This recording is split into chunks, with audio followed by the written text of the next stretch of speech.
Have you ever heard a story so wild that you almost laughed it off until you realize that, deep down, it might actually make sense? That's exactly what's happening right now with the shocking claim from Gene Deal, a former bad boy bodyguard who just dropped a bombshell that could change everything we thought we knew about Tupac Shakur, Diddy, and the infamous East Coast versus West Coast war. According to Deal, Tupac didn't die in Vegas that September night in 1996. Nope. Instead, he supposedly survived the hit that many people believe was orchestrated by powerful figures, including allegedly Diddy himself, and went underground, living under a secret identity. Sounds like a Hollywood script, right? But with Diddy's empire now crumbling and skeletons tumbling out of every closet, suddenly the story doesn't sound so impossible anymore. The fall of a mogul. Before we dive into Tupac's alleged escape, let's talk about what's happening with Sean Diddy Combs. For decades, he's been hip-hop's golden mogul, music producer, label head, fashion trailblazer, liquor brand ambassador, you name it. Diddy built an empire on charisma and power. But in 2025, that empire looks like it's collapsing faster than anyone could have imagined. The headlines are relentless. Diddy facing lawsuits, raids, accusations that sound like they were ripped straight out of a crime drama. Every day, more insiders are stepping forward to spill secrets about the dark side of his reign. And one of the loudest voices? Gene Deal. Deal isn't just some random guy with a conspiracy theory. He was there, on the inside, protecting Diddy and seeing firsthand what went down in the 90s. He's been hinting for years that the truth about Tupac's death wasn't what the media told us. And now, with Diddy's credibility hanging by a thread, people are listening more than ever. The Vegas shooting that changed everything. Let's rewind to that infamous night, September 7th, 1996. Tupac Shakur, riding shotgun in Suge Knight's BMW, was gunned down in a drive-by shooting after leaving a Mike Tyson fight in Las Vegas.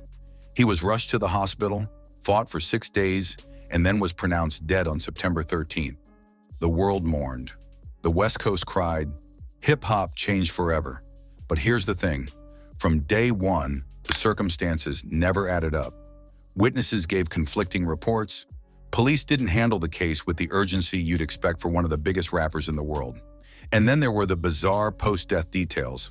No official autopsy photos released, Suge Knight making cryptic comments about Tupac still being alive, and fans spotting lookalikes in Cuba, New Mexico, and even Africa. Add to that the fact that Tupac himself often rapped about faking his death, rising again under a new alias, like Makaveli, inspired by Machiavelli, the philosopher who wrote about deception and feigning death to outwit enemies. Suddenly, the idea of Tupac escaping doesn't sound so outlandish. Gene Deal's explosive claim. So what exactly did Gene Deal say? According to him, the Vegas shooting wasn't just some random gang retaliation. It was a hit, ordered at the highest levels, and many fingers point toward Diddy.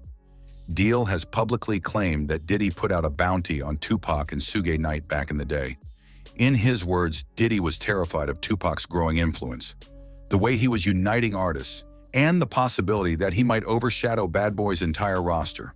To Deal, Diddy had both the motive and the means. But here's the twist. Deal now suggests that Tupac wasn't actually killed in that drive-by. Instead, he was whisked away, whether by his own plan or with inside help, and given a new identity to keep him safe. Deal says the chaos of that night was a perfect smokescreen for Tupac to disappear. And if you think about it, that would explain why no one has ever been truly convicted for Tupac's murder, despite decades of theories. The Shadow of Makaveli. Remember that last album Tupac dropped before his death? The Don Killuminati, the 7-Day Theory.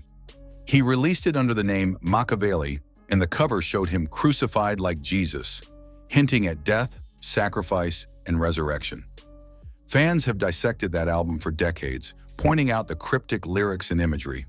One lyric that always stuck out, "I ain't dead, I'm just incarcerated."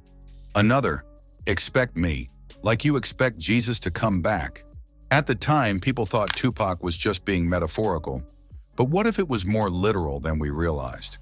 If Gene Deal is right, then Tupac used the Makaveli persona as a blueprint for his escape.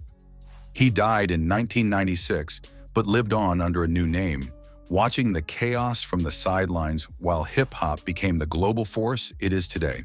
Why people believe this now? For years, Tupac's survival theory was brushed off as fan fiction. But here's why people are paying closer attention now. Diddy's empire is collapsing, and with it, his grip on the narrative. Think about it. When someone is at the top of the industry, they can control the media, bury stories, and silence insiders. But once that power fades, the truth starts leaking out. That's exactly what we're seeing now with Gene Deal and others who were once loyal to Diddy. And it's not just Deal.